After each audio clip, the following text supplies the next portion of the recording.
નમસ્કાર દર્શક મિત્રો, પ્લેગ્રાઉન્ડ ધ સ્પોર્ટ શોમાં આપ સૌનું હાર્દિક સ્વાગત છે. ભારત અને શ્રીલંકા આ બે દેશોની જ્યારે આપણે વાત કરીએ ત્યારે મોટા ભાગની મેચો ભારત જીતેલું છે એમ કહેવાય છે. આંકડાઓમાં જોઈએ તો ભારત ઘણું સમૃદ્ધ છે. 3-4 મેચોને બાદ કરીએ તો બાકી બધી મેચો ભારતે જીતેલી છે. ખાસ કરીને ગઈકાલે આટલો બધો સ્કોર કર્યા છતાં શિખર ધવને સદી મારી, ધોનીએ 65 રન માર્યા, રોહિત શર્માએ સારા રન માર્યા, તે છતાં અને સ્કોર પણ સારો થયો, તે છતાંય ભારતની ટીમ જીતી ના શકી. ક્યાંક ને ક્યાંક એમ કહી શકાય કે ભારતની બોલિંગ એટલી તેજદાર, એટલી ધારદાર, એટલી અસરકારક ન રહી કે જે શ્રીલંકાના બેટ્સમેનોને પરેશાન કરી શકે.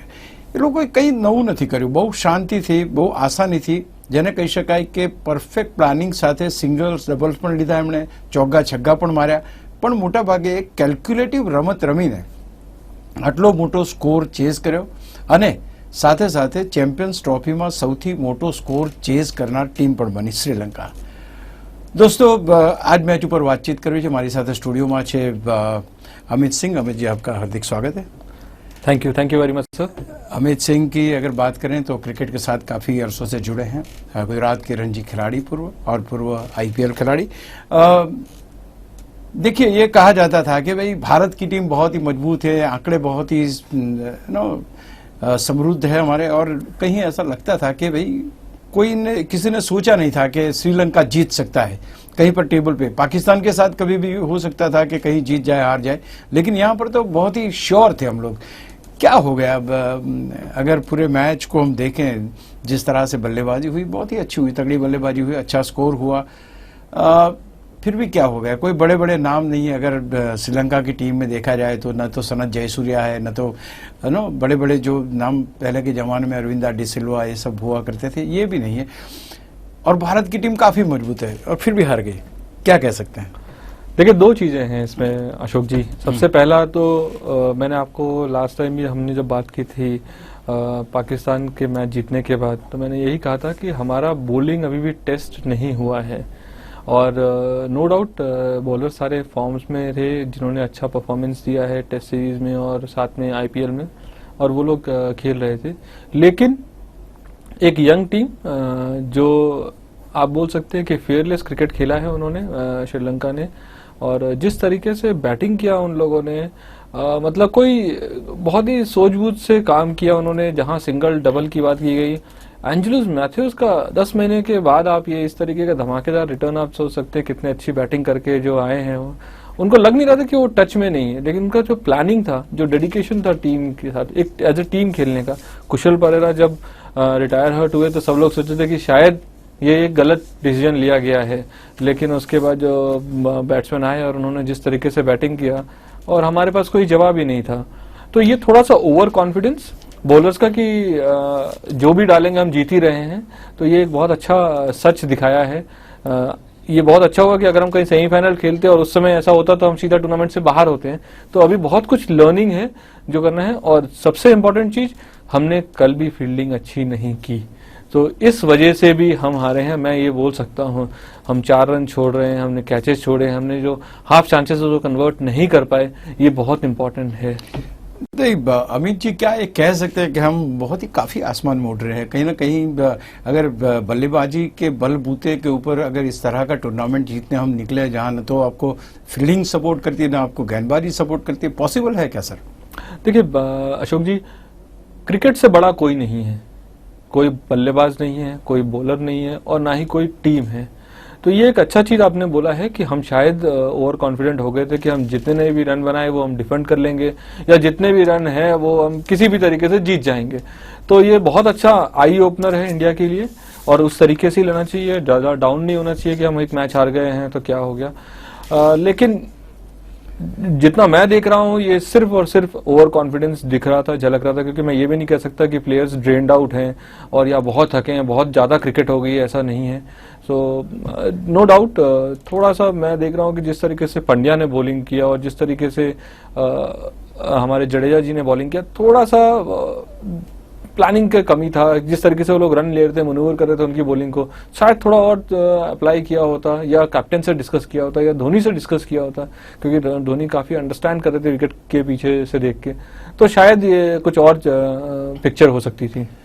सर जी, विराट कोहली और केदार जाधव को गेंदबाजी के लिए उतारा गया, न तो कभी उन्होंने गेंदबाजी की है लंबे अरसे से, न कहीं हमने उनको देखा है इतनी सारी विकेट छिटका दो। हाँ, कभी कभी विराट कोहली पहले के जमाने में कुछ सालों के पहले बॉलिंग करते हुए दिखे थे, लेकिन क्या हो गया, अपने जो रेगुलर बॉलर से उसके ऊपर से भरोसा उठ गया कि कप्तान खुद को उतरना पड़ा? क्या मैसेज जाता है? अशोक जी, ये तब बॉलिंग करने आए जब उनका एक अच्छा साझेदारी हो चुकी थी, और दोनों बैट्समैन बहुत ही अच्छा पेस का यूज कर रहे थे। आप हार्दिक की बात करें या फिर हम बात करें आपके रविंद्र जाडेजा की, वो उनके बॉल्स को वो अच्छे से कर रहे थे। यंग टीम है, मैं आपको जैसे बताया कि यंग टीम है, तो विराट को बॉलिंग करते हुए इस यंग टीम ने कभी नहीं देखा है, ना ही केदार जाधव को। केदार जाधव कह सकते हैं गोल्डन में, जब भी वो आके बॉलिंग की थी, जब इंडिया का सीरीज चल रहा था तो उन्होंने विकेट ली थी, तो ये जस्ट एक चेंज ऑफ लक करने का ट्राई किया था विराट ने, जो असफल रहा। लेकिन उन्होंने इतने रन लीक्स नहीं किए जितने हमारे मेन बॉलरों ने किए थे, जो करना नहीं चाहिए था। आपके मिडिल ओवर्स में हम अगर थोड़ा सा रिस्ट्रिक्ट करते तो बहुत चेंज होती पिक्चर, और शायद हम जीत भी सकते थे। लेकिन विराट को ये चेक करना होगा अब कि क्या हमें हार्दिक पांड्या के ऊपर इतना भरोसा करना चाहिए बॉलिंग के लिए, कि या हमें एक और बॉलर का असिस्टेंस लेना चाहिए और एक बैट्समैन कम करना चाहिए। तो टीम कॉम्बिनेशन मैं देख रहा हूं कि नेक्स्ट मैच में जरूर कुछ चेंजेस आने वाले हैं। खास करके अमित जी, ये कहा जा सकता है कि क्योंकि श्रीलंका कुछ गंवाने का नहीं था, यंग टीम थी, एंथुजियास्ट टीम थी, और जैसे कि कुछ दिनों के पहले संगाकारा ने कहा था कि भाई you go and play your attacking cricket, come what may, whatever is going to happen will happen, लेकिन आप अपना खेल खेलिए और ज्यादा प्रेशर मत रखिए। क्या, और भारत के पास किसी भी तरह से बहुत ही अच्छी बल्लेबाजी, बहुत ही अच्छी गेंदबाजी, बहुत ही अच्छी फील्डिंग का प्रेशर था। ये प्रेशर श्रीलंका के ऊपर जरा भी नहीं था, ऐसा कह सकते हैं, क्योंकि the way they played, Jasprit Bumrah को अगर ऑफ स्टंप के ऊपर गेंद डाली है, आप उसको स्क्वायर लेग के ऊपर 6 मारते हो, तो ये तो कहीं ना कहीं कॉन्फिडेंस वाली बात हो गई सर। ये जो यंगस्टर्स है, या तो जो रिफॉर्म हो रही है टीम, ट्रांसफॉर्म हो रही है टीम, उसने बहुत ही जबरदस्त बल्लेबाजी की यहाँ पर, क्योंकि उनको कोई प्रेशर नहीं था। यही चीज देखी है, मैं आपको बोला जैसे कि श्रीलंका ने जिस तरीके से फियरलेस क्रिकेट खेला है, अगर आप स्वीप मार रहे हैं जसप्रीत बुमराह को, सो एक आज की तारीख में वर्ल्ड के बेस्ट डेथ बॉलर्स में से एक हैं। सो एक अचंभे की बात है, वो सरप्राइजिंग सबने लिया है। दूसरी बात करें कि रेपुटेशन श्रीलंका की टीम का बहुत ही अच्छा रहा कि उन्होंने बड़े बड़े नाम के ऊपर कोई ध्यान नहीं दिया, चाहे वो महेंद्र सिंह धोनी हो, विराट कोहली हो, युवराज सिंह हो, रोहित शर्मा हो, शिखर धवन हो, कोई भी हो, उनका कोई ध्यान नहीं दिया, और उन्होंने बोला कि भैया हम आए हैं क्रिकेट खेलने के लिए और क्रिकेट खेलेंगे। जबकि दूसरी तरफ हमारे टीम के चाहे वो बॉलर्स हों चाहे वो बैट्समैन थोड़ा सा रिलैक्स हो गए हैं। मैं ये भी बोलूंगा कि हम लोग 20 रन शॉर्ट थे, जिस तरीके का विकेट खेल रहा था आप देखेंगे तो बहुत ही इजी आ रहा था बैट पे, तो उस तरीके से शायद हमारे को थोड़ा सा और रन बनाने की कोशिश थी, क्योंकि 302 भी चेज हुए थे, बहुत ही आराम से कर लिए गए थे, तो वो सारी चीजें इनको देखनी चाहिए थी थोड़ी सी। विराट कोहली काफी अरसे के बाद 0 रन में आउट हुए, means he was not able to open this account. तो कह सकते हैं कि एक बड़े खिलाड़ी का इस तरह से चले जाना टीम के लिए कुछ तकलीफ है। हालांकि खैर टीम ने 300 प्लस के रन तो बनाए, लेकिन आप कह सकते हैं 20-25 रन जो आप कह रहे हैं शायद वो ज्यादा बन पाता। नहीं, ऐसा एकदम नहीं है अशोक जी। विराट कभी कभी मिस हुए, रोबोट है नहीं, वो हमेशा रन बनाएंगे, और ये अच्छी चीज है कि आपके दूसरे प्लेयर्स रन बना रहे हैं। तो आप देखिए कल मिस किए, युवराज सिंह मिस कर गए, विराट मिस कर गए, लेकिन धोनी ने आके जो जिस तरीके से एंकरिंग किया और संभाला, और एक प्लेटफॉर्म दिया कि यंगस्टर भी आके बल्ला चलाएं अच्छे से, तो चाहे वो हार्दिक पांड्या हो चाहे वो केदार जाधव हो, तो वो एक प्लेटफॉर्म दिया मारने के लिए। लेकिन मैं तब भी बोलता हूं कि मैं 20 रन शॉर्ट हूं, क्योंकि जिस तरीके से बैटिंग चल रही थी, जिस तरीके से विकेट बिहेव कर रहा था, अगर हम 340 तक जाते तो डेफिनेटली गेम अपने साइड होता। लेकिन 321 रन भी इंग्लैंड में बनाना डिफिकल्ट होता है, जहां पे आपका बॉल मूव होता है। नो डाउट अभी इस पूरे चैंपियंस ट्रॉफी में बॉल इतना मूव नहीं हुआ है, तब भी 320 रन चेस करना एक डिफिकल्ट टास्क होता है। अगर इतनी बड़ी 300 प्लस का स्कोर होने के बावजूद भी 48.4 ओवर्स में है ना, कि एक ओवर बाकी, उसके पहले ही उन्होंने काम का सब निपटा लिया और अपना जो स्कोर करना था कर दिया। खास करके मैं ये कहना चाहूंगा कि ये दोनों जो मैथ्यूज की जो अगर बात करें तो खैर आपने जैसे कहा कि काफी दिनों से नहीं खेले, लेकिन जिस तरह से उन्होंने पारी को संभाला और जिस तरह से बाकी के बल्लेबाजों ने उनका सपोर्ट किया, खास करके मैं ये कहूंगा पॉइंट के ऊपर से बहुत ही अच्छे शॉट्स खेले उन लोगों ने, उन लोग कवर के फील्डर्स के ऊपर से बहुत अच्छे खेले, फिर उन लोगों ने स्क्वायर लेग और मिड विकेट के बीच में बहुत ही अच्छा स्कोरिंग किया। तो जहां कहीं भी एक दो रन आते थे तो सडनली एक चौका तो आ ही जाता था। तो they kept on scoring A boundary with singles and doubles. तो एक वक्त ऐसा था कि जब बॉल जो थी वो ज्यादा थी और कम थी और रन ज्यादा थे, बाद में धीरे धीरे चीजें बदलती गई और श्रीलंका जीत गया। तो ये एक perfect planning and excellent execution कह सकते हैं इसको। देखिए, एग्जीक्यूशन रहा शॉट्स खेलने में अशोक जी। आप अगर शॉर्ट बॉल दे रहे हो ऑफ स्टंप के बाहर तो उन्होंने एग्जीक्यूट बहुत ही अच्छे से किया, उन्होंने बहुत ही अच्छे से उसे पॉइंट पे खेला और चौके गए। सर एक सेकंड मैं ये भी कहना चाहूंगा कि अगर यॉर्कर भी डाला बुमराह ने तो यॉर्कर को भी उन्होंने थर्ड मैन में बहुत ही अच्छी तरह से खेल दिया है ना, एंड ही हैज गेंद द रन्स जी उनको जो रन चाहिए था। तो कभी ये गेंदबाज को भी कभी हावी नहीं होने दिया उन्होंने जी। बहुत ज्यादा स्टडी करके रखी थी बुमराह के ऊपर कि बुमराह क्या करते हैं, तो जिस तरीके से एंगल्स वो लाते हैं और वो जो स्लोअर बॉल डालते हैं या फिर वो जो यॉर्कर डालने की ट्राई करते हैं। लेकिन मैं तब भी बोल रहा हूं कि हमारे बॉलर्स ने, मैं ये नहीं बोल रहा कि हमारे बॉलर्स काफी महीनों से बहुत अच्छी बॉलिंग करे जा रहे हैं अब, और जिस तरीके से परफॉर्म किया तो ये एक मैच खराब गया तो मैं ऐसा नहीं बोलूंगा कि उन्होंने बहुत खराब बॉलिंग किया, लेकिन कल हमारा प्लानिंग के हिसाब से बॉलिंग नहीं हुआ है। जो जिस तरीके से विकेट्स फील्डिंग जरा रखी गई थी, जिस तरीके से विकेट बिहेव कर रहा था, हमने उसको थोड़ा सा कम रीड किया। अगर वो रीड किया होता, अप्लाई किया होता तो शायद ही नहीं होता।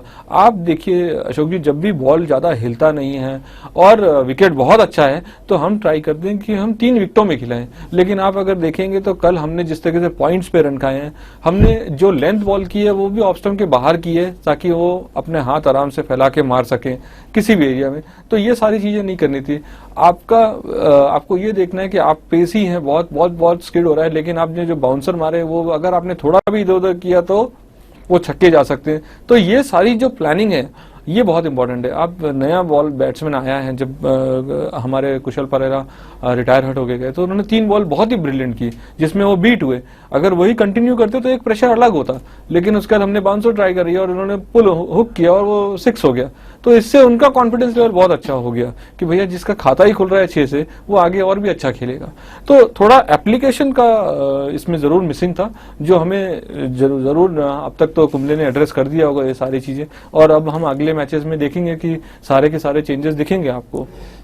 जिस तरह से चैंपियंस ट्रॉफी इस वक्त चल रही है, भारत ने भी एक मैच जीता, एक मैच हारा, काफी टीमों ने एक मैच जीता, एक मैच, तो कहा जाता है कि जो लीग मैचेस खेले गए उसका कोई मायने नहीं रहा, और जो अब मैचेस खेलेंगे उसका जो रिजल्ट आएगा उसके ऊपर पूरी तरह से सेमीफाइनल में कौन आएगा वो डिसाइड होगा।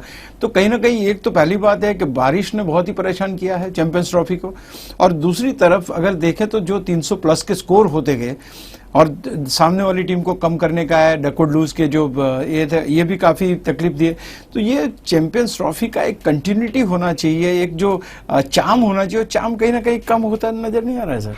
देखिए, बारिश की वजह से थोड़ा सा मजा किरकिरा हो गया है, लेकिन आप अगर कॉन्टेस्ट की बात करेंगे तो यही है चैंपियंस ट्रॉफी। टॉप 8 टीम्स पर मैंने आपको पहली बार भी जब हम लोग बात कर रहे थे चैंपियंस ट्रॉफी की तो हमने ये बोला था कि आप टेबल ऑफ पॉइंट्स के हिसाब से मत देखिए। जो 8 टीमें क्वालिफाई की हैं बहुत अच्छी टीमें हैं, तो आप देख सकते हैं कि ग्रुप बी में तो अभी भी कोई भी क्वालिफाई होगा, जो जीतेगा वो क्वालिफाई होगा। और ग्रुप ए में अगर इंग्लैंड को हटा दिया जाए तो फिर आप वो देखिए कि हाँ भैया ये अभी भी डू और डाई वाला सिचुएशन है। तो जब ऐसा माहौल और ऐसा मुकाबला मिल रहा है मतलब कि ये सक्सेसफुल है टूर्नामेंट, और इसीलिए इसे मिनी वर्ल्ड कप कहा जाता है कि इतना ज्यादा जोश और खरोश रहता है इसके अंदर। अरे एक बात और पूछना चाहूंगा कि भारत ने जब पाकिस्तान खेला तो ऐसा लगा कि अरे ये तो वन साइडेड गेम हो गया, पाकिस्तान की टीम इतनी अच्छी नहीं है, आपने कर लिया। दूसरा भी जब हम मैदान में उतरे तो ऐसे अरे श्रीलंका तो क्या हम मार देंगे, कोई बड़ी बात है नहीं। दैट वाज दी मीडिया और सब जगह पे अगर हेडलाइंस देखे तो ये थी कि लूट लेंगे, ये कर देंगे वो। अब जब ये दोनों टीमों के अंदर कहीं ना कहीं भारत को, खैर पाकिस्तान के सामने जीते वो बात अलग है, लेकिन अगर देखे तो काफी सहन करना पड़ा है। अब जब साउथ अफ्रीका के सामने हम जाने वाले हैं क्या लगता है? क्योंकि साउथ अफ्रीका टीम, खैर क्रिकेट में तो कुछ भी हो सकता है, लेकिन साउथ अफ्रीका की एक मजबूत टीम के सामने खेलना है भारत को। साउथ अफ्रीका एक बहुत ही बैलेंस टीम है। आप देखिए बात, तो उनके अच्छे फास्ट बॉलर हैं, अच्छे ऑलराउंडर्स हैं, इमरान ताहिर है उनके पास अच्छे बैट्समैन हैं, एक पूरा एक विनिंग कॉम्बिनेशन है उनके पास। जिस तरीके से इंडियन टीम है वैसे ही साउथ अफ्रीका, इसमें कोई भी आप ये नहीं बोल सकते कि ये टीम ऊपर और ये टीम नीचे। बहुत ही कांटे की टक्कर होने वाली है, लेकिन अब जो संडे को वही जीतेगा जो अप्लाई करेगा, जो सिचुएशंस को अडाप्ट करेगा, जो विकेट को रीड करेगा और जिस तरीके से अपने आप को फ्लेक्सिबल होकर अडाप्ट करके खेलेगा। बहुत ही इंपॉर्टेंट ये चीज हो चुकी है। लेकिन हम जिस तरह से, क्योंकि काफ़ी साउथ अफ्रीका के जितने भी खिलाड़ी रहे हैं वो तो यहाँ आईपीएल में खेल के गए हैं, तो भारतीय गेंदबाजों की जो गेंदबाजी है, उनकी दिशा है, लंबाई है, उससे काफ़ी परिचित है। और खास करके साउथ अफ्रीका के बड़े अच्छे अच्छे बल्लेबाजों ने यहाँ पर बहुत ही अच्छा प्रदर्शन किया। लगता है आपको कि ये कैरी करेगा उनके साथ, क्योंकि ये एक एक्स्ट्रा एज होगा उनके लिए? डेफिनेटली होगा अशोक जी। आप अगर बात करेंगे डुप्लेसिस की, आप बात करेंगे मिलर की, आप करेंगे एबी की, आमला की, ये सारे लोग रेगुलर वहां खेले। और ऐसा नहीं कि आईपीएल में वो 1-2 मैच खेल के छोड़ दिया, उन्होंने पूरी आईपीएल खेला है। तो वो जानते हैं कि किस तरीके से एक माइंडसेट होता है हमारे फास्ट बॉलर का, वो कैसे प्रेशर में आते हैं, अगर वो 2 चौके मार दें तो कैसे बॉलिंग चालू हो जाती है।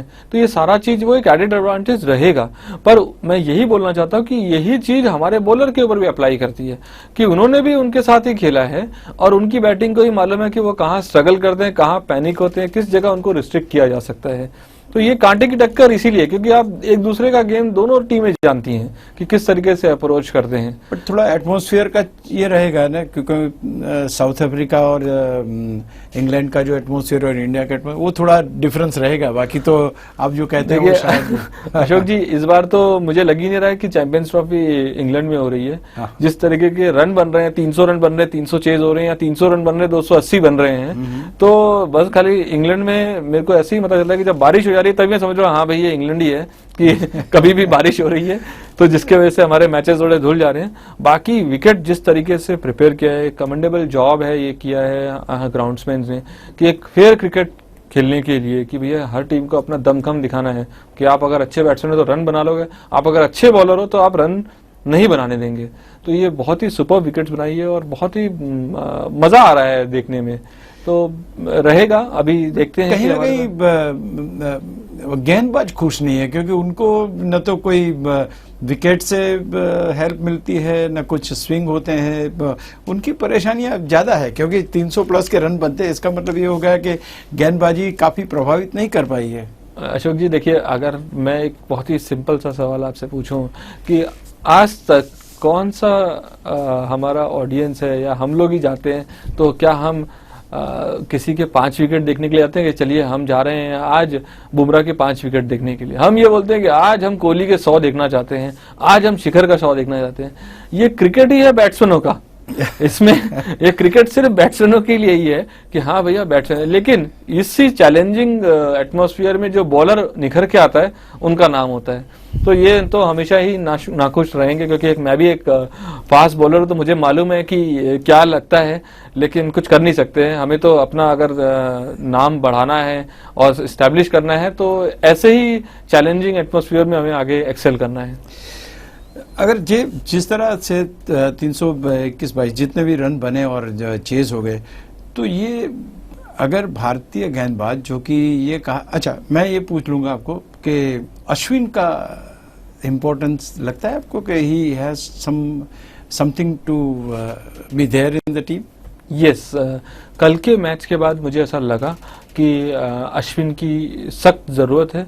और क्यों जरूरत है? क्योंकि वो मिडिल ओवर्स में इतने रन नहीं खा सकते, या तो वो विकेट ले आएंगे। अगर इतने रन खाने की कोशिश करेंगे तो विकेट आ जाएगा।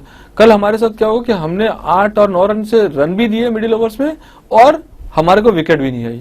तो एक तो ये चीज, दूसरा अश्विन एक अलग वैरायटी है, तो आप उनको करा सकते हो, आप उन्हें पावर प्ले में बॉलिंग करा सकते हो, ठीक है, जो आप जडेजा से नहीं कराएंगे, आप कराएंगे तो शायद रन जा सकते हैं। तो वो एक चीज आती है। एंड मेरे को ये लगता है कि जिस तरीके से हमारे, क्योंकि इसमें आपको ट्रस्ट करना होगा हमारे बैट्समैनों के ऊपर, आपके ऊपर के 5 बैट्समैन इतने लाजवाब फॉर्म में हैं, आप धोनी की बात करिए, आप कोहली की बात करिए, आप युवराज की करिए, या फिर आप रोहित और शिखर की करिए, वो जब इतने बहुत अच्छे से फॉर्म में है, तो क्या आपको केदार जाधव को रखना जरूरी है या आप अपनी बॉलिंग में आर्टिलरी में बढ़ाएंगे ये काम? तो यहाँ मेरा एक क्वेश्चन मार्क आ रहा है कि मेरे हार्दिक पांड्या, रविंद्र जडेजा और अश्विन, क्या ये तीनों जन मिलके एक बैट्समैन की कमी पूरी कर सकते हैं? और क्या हम एक 6 बॉलरों के साथ जा सकते हैं? तो अगर मैं कप्तान हूं और मैं अगर थिंक टैंक में हूं, तो मैं बोलूंगा कि हमें जाना चाहिए। साउथ अफ्रीका स्पिनर्स को लेके भी थोड़ा सा तो घबराएंगे ही, और अश्विन का बहुत बड़ा नाम है, तो वो एक फैक्टर जरूर प्ले करेगा। संडे के मैच में मैं ये देख रहा हूं कि जरूर एक टीम चेंज होने वाली है।